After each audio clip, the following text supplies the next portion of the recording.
बाबा मैं एग्जाम में पास हो गई। बाबा मैं बैंक में मैनेजर बन गई। अनिका बहुत खुश थी। वो घर में दाखिल होते ही जोर जोर से चिल्लाने लगी। माँ, बाबा, भाई, बड़ी बहन सब बहुत खुश थे। सबकी आंखों में खुशी के आंसू थे। अनिका की मेहनत का फल उसे आज मिल गया था। बाप ने दौड़ते हुए जाकर अनिका को गले लगा लिया और खुशी का इजहार करने लगे। मेरी बेटी बैंक में मैनेजर बन गई। सब बहुत खुश थे। अनिका की खुशी तो गुलाब की सुर्ख पत्तियों की तरह थी। माँ ने सीने से लगा लिया, ऊपर वाला दुनिया की हर खुशी दे। माँ दुआएं दे रही थी। अनिका एक बैंक में जॉब करने लगी। बहुत खुश थी। जिंदगी के कुछ उसूल हैं जिनको सब निभाते हैं, जो ना चाहते हुए भी निभाने पड़ते हैं। अनिका का रिश्ता उसकी माँ की दोस्त के बेटे राजेश से तय कर दिया गया। अनिका इस रिश्ते से खुश तो नहीं थी क्योंकि लड़का विदेश में रहता था, लेकिन फिर भी उसने माँ बाप के फैसले को बेहतर से बेहतरीन समझकर राजेश को पसंद कर लिया। राजेश अमेरिका में रहता था। वो भी काफी पढ़ा लिखा था। देखने में बिल्कुल कोई अंग्रेज लगता था। इंडिया आया।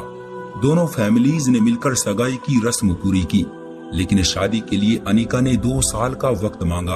अनिका 2 साल अभी शादी की जिम्मेदारियां नहीं निभाना चाहती थी। शादी से पहले वो कुछ वक्त अपने डिपार्टमेंट को देना चाहती थी। राजेश हिंदुस्तान आया। उसे अनिका के इस फैसले से कोई ऐतराज न था और न ही अनिका से, लेकिन खामोश था, जैसे वो किसी मजबूरी में ये रिश्ता कर रहा हो। अनिका को राजेश के बुझे बुझे से चेहरे से महसूस तो हो रहा था, लेकिन फिर इग्नोर कर गई। खैर, कुछ दिन हिंदुस्तान में रहने के बाद राजेश ने अपनी माँ से कहा, माँ मुझे काम पर वापस अमेरिका जाना है, बस अब शादी पर ही आऊंगा। माँ ने कहा, बेटा राजेश कुछ दिन हमारे पास भी रुक जाया करो ना। आते हो 10 दिन भी नहीं रहते और वापस चले जाते हो, जैसे मेहमान हो हमारे। राजेश खामोश रहा। फिर राजेश अनिका से मिलने आया, लेकिन आज भी राजेश का चेहरा बुझा बुझा सा था। अनिका से बर्दाश्त न हुआ। उसने राजेश से पूछ ही लिया, क्या तुम खुश नहीं हो हमारे इस रिश्ते से? राजेश बात काटते हुए बोला, मैंने ऐसा कुछ कहा क्या? अनिका कहने लगी, लेकिन इतने खामोश क्यों हो तुम? राजेश मुस्कुराने लगा। जिंदगी ऐसी ही होती है, जो बचपन में बहुत शरारतें करते हैं, बातें करते हैं। वक्त उनको उम्र बढ़ने के साथ साथ खामोश और रूखे मिजाज वाला बना देता है। ख्याल रखना अपना, शादी पर आऊंगा। अनिका ने जाने से पहले राजेश का हाथ पकड़ा और कहने लगी, राजेश मुझे लेने आओगे ना? राजेश ने मुस्कुराकर कहा, पागल, तुम अगर चाहो तो अभी मेरे साथ चलो। राजेश की आंखों में आंसू थे। राजेश चला गया। वक्त गुजरता गया। सगाई को 2 साल होने को थे। शादी की तैयारियां चल रही थी। सब बहुत खुश थे। राजेश अभी कुछ दिन बाद हिंदुस्तान आने वाला था। अनिका बेचैन थी राजेश को देखने के लिए। एक रात अनिका रात को घर लौट रही थी। उसकी कार एक ट्रक से टकराई।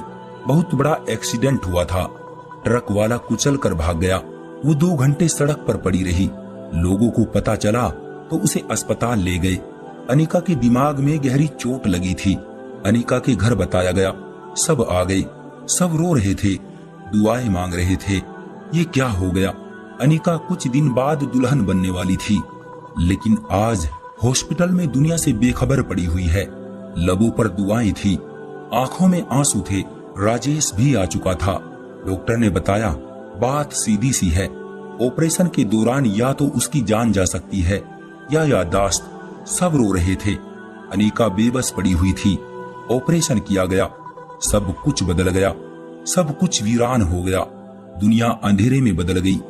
डॉक्टर ने सॉरी कहते हुए ये कयामत गिरा दी। डॉक्टर ने कहा, सॉरी, हमने उसको बचा तो लिया है, लेकिन उसकी याददाश्त जा चुकी है। वो बिल्कुल पागल बच्चे की तरह रिएक्ट करेगी।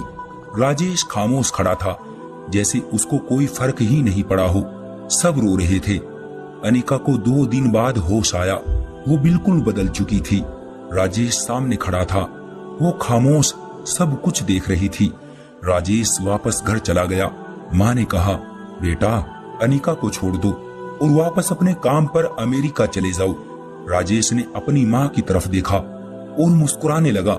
माँ ने कहा, सुन रही हो ना बेटा, अभी शादी नहीं हुई, तुम वापस चले जाओ। राजेश बोला, माँ अच्छा मजाक है। पहले तो जबरदस्ती अपनी मर्जी से इस रिश्ते में बांधने की कोशिश करती हो और फिर कहती हो कि छोड़ दो। माँ ने फिर गुस्से से कहा, बेटा अभी ये सब बातें छोड़ो और चुपचाप यहाँ से वापस चले जाओ, मैं तुम्हारी जिंदगी बर्बाद नहीं होने दूंगी। राजेश ने कहा, माँ सब रिश्ते अपनी जगह है और आप मेरी माँ हैं, आपको भी इनकार नहीं कर सकता, लेकिन जो अस्पताल में अपनी सासों से अनजान पड़ी है ना, वो मेरी होने वाली बीवी है, उसको भी नहीं छोड़ सकता।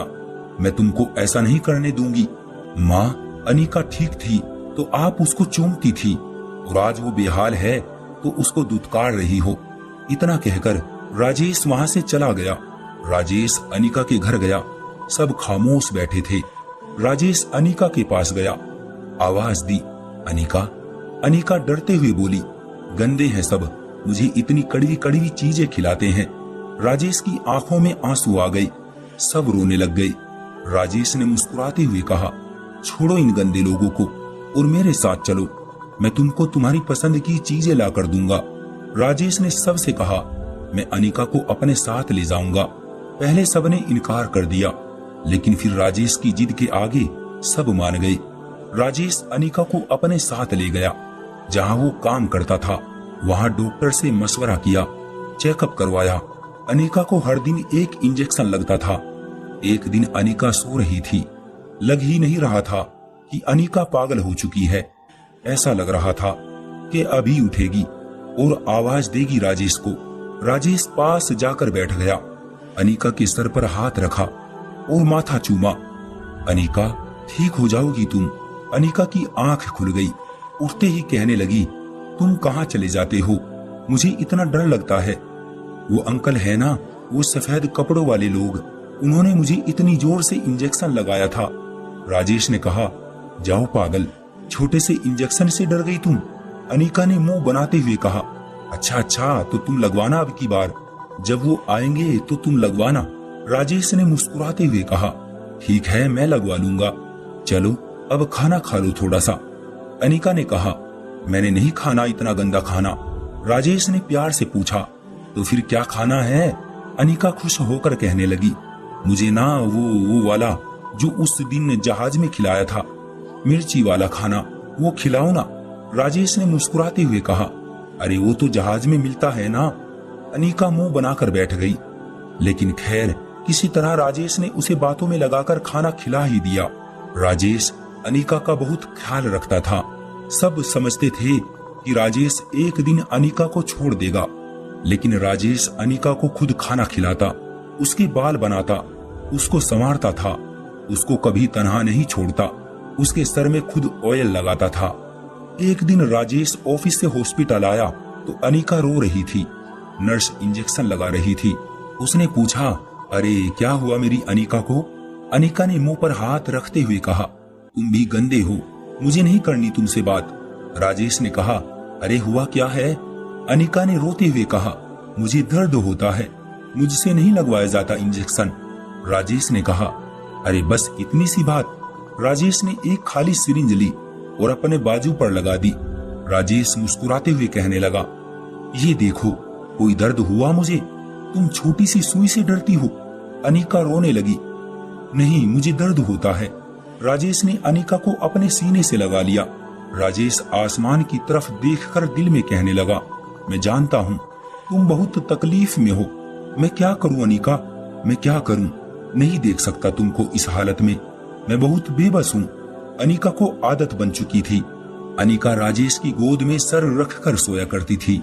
राजेश की गोद में सर रखे बिना उसे नींद नहीं आती थी। राजेश ऑफिस से लेट हो जाता, वो जागती रहती, बच्ची की तरह जिद करती थी। राजेश थका हुआ होता तो फिर भी अनिका के पास बैठ जाता था।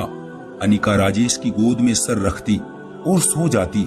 राजेश अनिका को घुमाने भी ले जाता था। 5 साल गुजर गए, सबने हिम्मत छोड़ दी, सब हार गए थे। राजेश बेबस हो गया था, वो अनिका को नहीं छोड़ सकता था।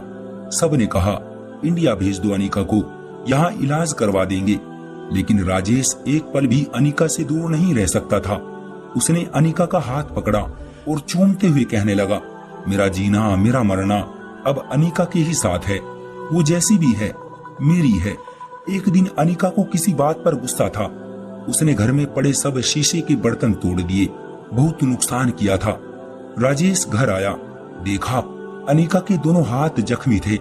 राजेश ने कहा, ऐसा क्या हो गया तुमको? अनिका ने रोते हुए कहा, मुझे क्यों लगाते हो इंजेक्शन? मैं कड़वी गोलियां नहीं खा सकती, मुझे नहीं रहना यहाँ सब गंदे हैं। वो रोने लगी। राजेश उठा, कमरे में जाकर चीख चीख कर रोने लगा। भगवान माफ कर दे, हे भगवान रहम कर, अनिका को ठीक कर दे। भगवान बस इम्तिहान न ले अब, हे भगवान मेरा सब्र टूट रहा है। इधर अनिका की तबीयत खराब होती जा रही है। वो चीख चीख कर रो रही थी, उसका सर दर्द से फटा जा रहा था। राजेश उसे जल्दी से अस्पताल ले गया। डॉक्टर ने टेस्ट किया और कहा ऑपरेशन करना पड़ेगा, उसके दिमाग की नस डैमेज हो गई है। राजेश तन्हा परदेश में अनिका को ऑपरेशन थिएटर ले गया और बाहर बैठकर अनिका के साथ गुजरे पलों को याद करने लगा। जब वो बैंक में मैनेजर बन गई थी तो वो कितनी खुश थी। राजेश रो रहा था, हे भगवान कोई गुनाह हुआ हो तो माफ कर दे, अनिका को ठीक कर दे भगवान। खैर 1 घंटे के ऑपरेशन के बाद डॉक्टर बाहर आए, बहुत खुश थे। राजेश को मुबारकबाद देने लगे। हम हैरान हैं, कोई जादू समझे या कुछ और, उसकी जीन्स पूरी तरह से डैमेज हो चुकी थी, लेकिन वो अब बिल्कुल ठीक काम कर रही है। 50% चांस है वो ठीक हो जाएगी। राजेश सारी रात अनिका के पास बैठा रहा, उसकी आंख लग गई। सुबह जब अनिका को होश आया, उसने देखा राजेश पास बैठा हुआ है। अनिका ने दीवार पर लगा कैलेंडर देखा, 2021। उसका सर चकराने लगा। कहाँ हूँ मैं? उसने राजेश से कहा। राजेश ने जब अनिका के मुंह से अपना नाम सुना तो उसकी आंखों से खुशी के आंसू बहने लगे। अनिका फिर से मेरा नाम लो ना। अनिका ने कहा, ये कहाँ हूँ मैं राजेश? राजेश ने कहा, आराम करो सब बताऊंगा। अनिका खामोश हो गई। वक्त के साथ साथ अनिका बिल्कुल ठीक हो गई। अनिका ने राजेश का हाथ पकड़ा और रोते हुए कहने लगी, राजेश 5 साल तुमने मुझे पागल का बोझ उठाया, छोड़ जाते मुझे राजेश। यहाँ तो लोग बहुत बुरे हैं और तुमने 5 साल एक पागल को सीने से लगाए रखा। राजेश ने अनिका के माथे को चूमा और कहने लगा, हम सफर कभी छोड़कर नहीं जाते। कबूल करने के बाद छोड़ जाने वाला हम सफर नहीं, सौदेबाज होता है। मेरी जान। अनिका को सीने से लगा लिया। अनिका को कहने लगा, तुम्हें अच्छे वक्त में अपना बनाकर बुरे वक्त में छोड़ जाता, इतना बेगैरत नहीं हूँ मैं। अनिका ने आसमान की तरफ देखा और ऊपर वाले का धन्यवाद किया कि उस ईश्वर ने एक साथ निभाने वाला जीवन साथी दिया है।